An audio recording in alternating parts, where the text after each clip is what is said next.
How to deal with a tenant who is delinquent. There could be legitimate circumstances that explain the delayed payment by a tenant.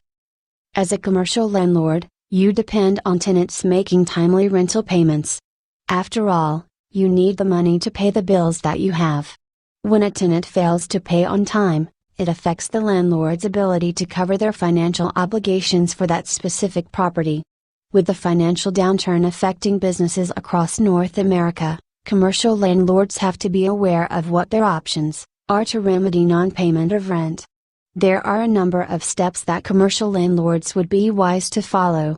Commercial landlords would be well advised to contact the tenant to see why they are late on the rent.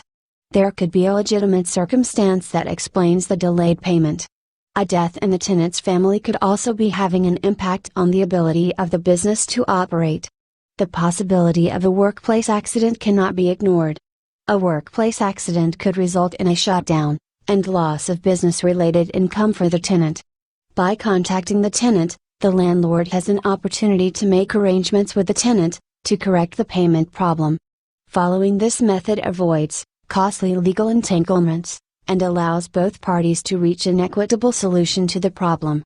The other benefit is that the landlord also avoids the cost involved with advertising, interviewing and approving a new tenant.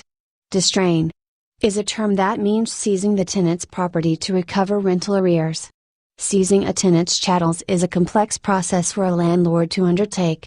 This process needs to be carefully undertaken in order to make sure that the tenant's right to use and enjoy the premises is not breached by the process. The landlord is required to provide the tenant with notice, informing the tenant of the intention to dispose of chattels, to cover the rental arrears that are owed.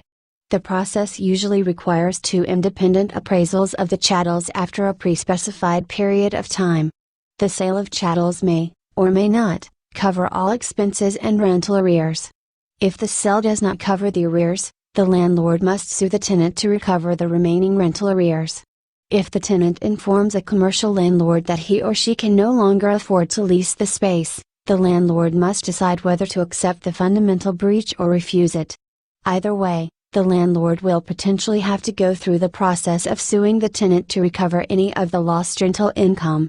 Commercial landlords need to carefully weigh their options when attempting to recover lost rental income.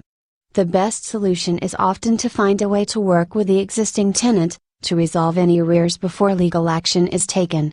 In the event a landlord's best option is to pursue legal recovery of rental arrears, then they will have to weigh their legal options. Thanks for listening. Find more tips and training on our YouTube channel at bettergrouprealestate.com.